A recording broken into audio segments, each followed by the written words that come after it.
Install Android 9.0 Pie on Redmi 6 Pro via Resurrection Remix. Please check the description for important notes and all the download links. First download ROM and GApps packages, then transfer the downloaded files to the phone storage, link is in the description below. Step 2. Boot your device into TWRP recovery. Once in TWRP, click on Wipe, Advanced Wipe, and select the check boxes, as shown in the image, excluding internal storage. Step 4. Swipe the button to wipe the device. Step 5. Go back to the recovery main screen, and tap on the Install button. Step 6. Navigate to the storage, and select the ROM zip file. Step 7. Finally, swipe the button on the screen, to install ROM file. Step 8.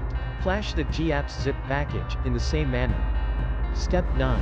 After GApps flashing completes, select Wipe Cache and Dalvik from bottom left side of screen, and swipe to wipe. Step 10. When the flashing process is complete, hit Reboot System. That's it, you have successfully installed the ROM on your device.